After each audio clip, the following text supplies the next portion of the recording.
पितु वचन मान बनाए। वहां भी कहा था कौशलपुरी के राजा हैं, हम उनके पुत्र हैं। तो महाराज जो शब्द होते हैं वो बड़े गोपनीय होते हैं। तो यहाँ पर कहा कि जो कौशलपुरी प्रगटे नरभूपा, मैं उनके यहाँ प्रकट रहूंगा। आगे गोस्वामी तुलसीदास जी महाराज कहते हैं तिनके ग्रह अवतरहु जाई, बोले मैं उनके घर में जाकर के घर में जाकर के अवतार लूंगा।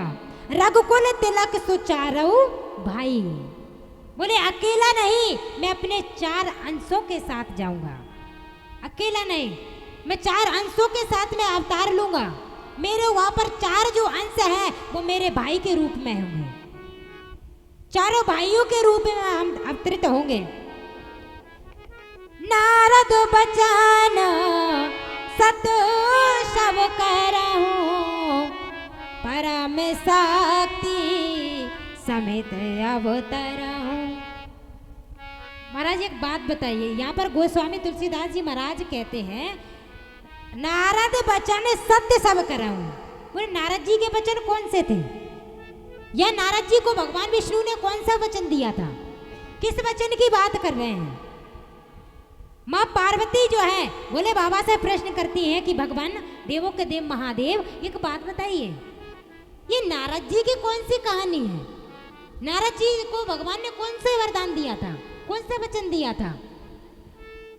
और पीछे कहा है परम शक्ति समेत अवतरूं, बोले मैं अपनी शक्ति के समेत अवतरूंगा।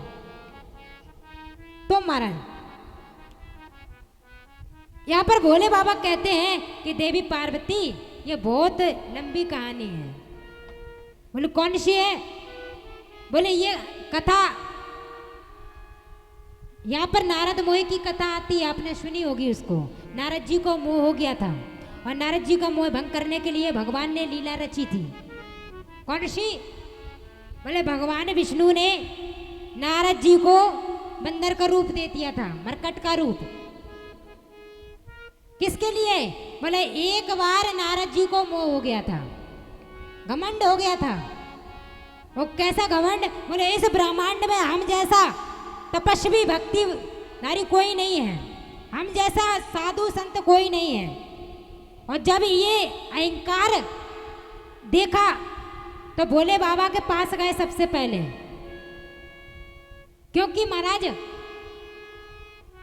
ये बोले नारद जी को मोह कब हुआ था, बोले नारद मुनि ने कामदेव पर विजय प्राप्त की थी, वही मोह था। वही मोह लेकर के भोले बाबा के पास में गए थे।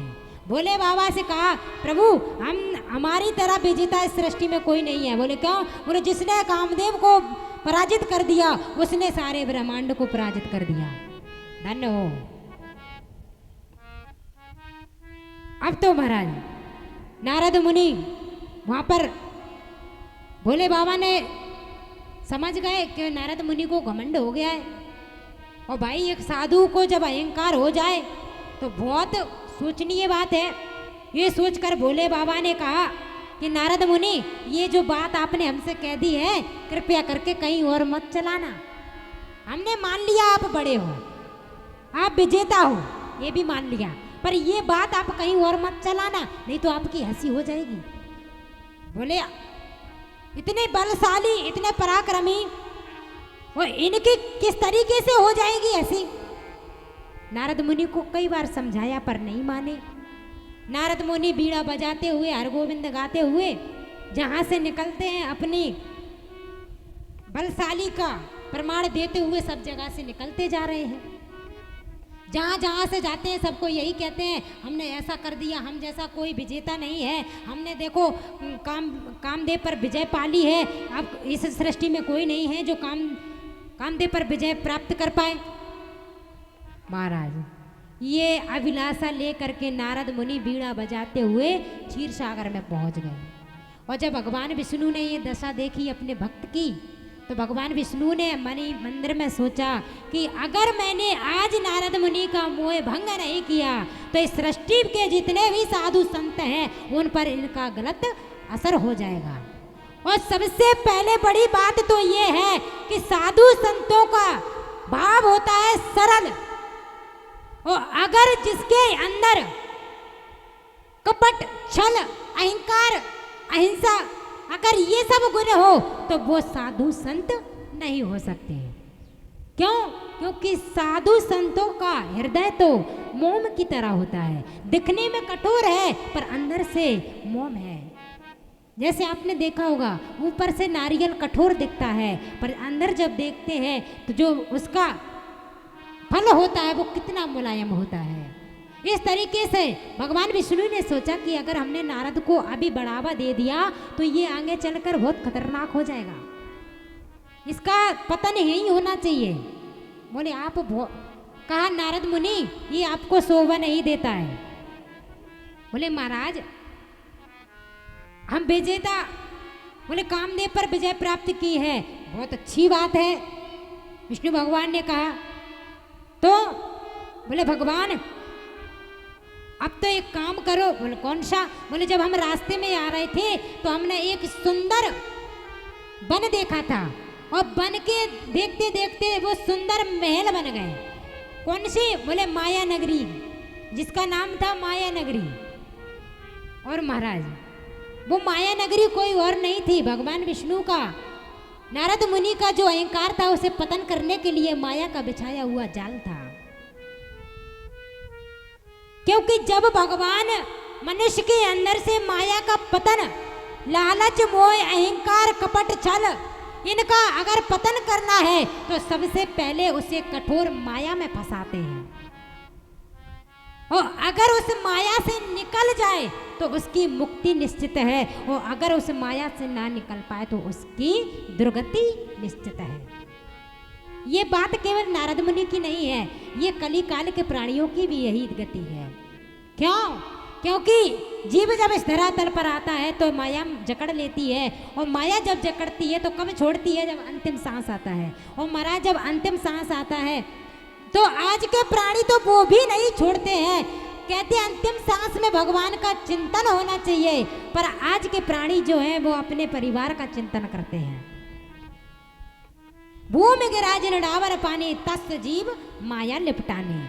जब भूमि पर इस धरातल पर प्राणी आता है तो उसे इस धरातल की माया जकड़ लेती है। किस तरीके से? भूमि गिराजन डावर पानी। इस धरती पर जैसे ही आकाश की बूंद धरातल पर गिरती है तो जो माया रूपी धूल है वो बूंद को अपने में सोख लेती है। इसी प्रकार जब जीव इस धरातल पर, इस धरती पर अवतरित होता है तो जो माया रूपी ग्रस्ती है, जो माया जाल है, वो अपने में जकड़ लेती है। जैसे ही धरती से टपका हुआ बूंद धूल से बाहर नहीं निकल पाता, वैसे ही जीव इस धरातल से माया से बाहर नहीं निकल पाता है। अच्छा एक बात बताइए महाराज, इस बात से आप सहमत हैं कि नहीं? आपने देखा होगा जब बारिश होती है, जब पानी गिरता है, बूंद आती है, बूंद आकर के धूली जैसी धूल डली हो, और जैसे ही बूंद आकर के डलती है तो आस पास जितनी भी धूल है वो अपने में सोख लेती है। धूली पानी को सोखती है कि नहीं? अच्छा महाराज एक बात बताइए, कौन कौन मानता है कि धूली पानी को सोख लेती है? धन्य, बड़े प्यारे श्रोता है महाराज, ये तो आम बात है। कल बारिश होगी ये देख लेना कि देवी जी झूठ बोल रही थी कि सच होना है। बारिश का समय है, प्रमाणित है, आप प्रमाण करके देख लीजिए। और यहाँ हम नहीं, गोस्वामी तुलसीदास जी महाराज ने वर्णन किया है, भूमि गिराजन डावर पानी।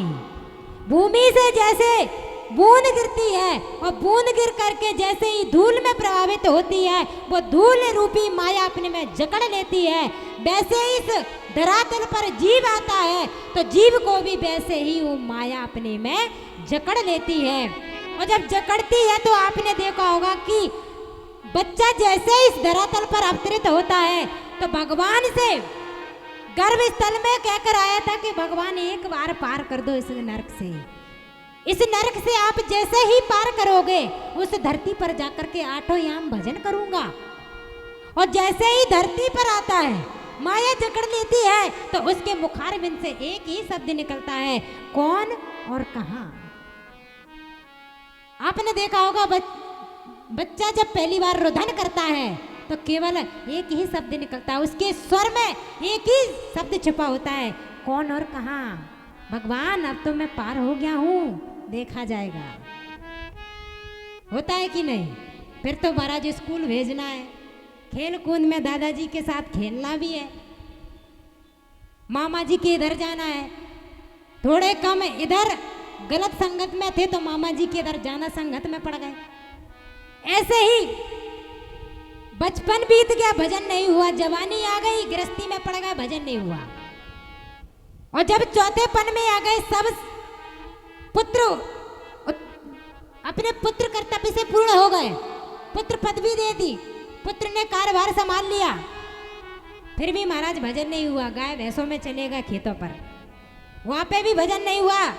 पड़ोसी मिल गया, दो बातें होने लगी, समय व्यतीत हो गया। और जब अंतिम समय आया तो महाराज जब अंतिम समय आया तो क्या हुआ? बोले कुछ नहीं हुआ। अंतिम में कहा कि हे मनुष्य, क्या करना चाहते हो? किस, क्योंकि भगवान भी पूछते हैं, जैसे अदालत में फांसी देने के समय पूछते हैं आपकी आखिरी इच्छा क्या है, वैसे ही भगवान के पार्षद भी पूछते हैं कि आपकी अंतिम इच्छा क्या है, क्या करना चाहते हो? तो महाराज जीव डर के मारे एक ही शब्द कहते हैं, मुझे अपने बड़े बेटे से मिलवा दो। उसके मुखारबिंद से ये नहीं निकलता कि भगवान मुझे 2 घड़ी मुझे भजन तो करने दो, फिर चलता हूँ।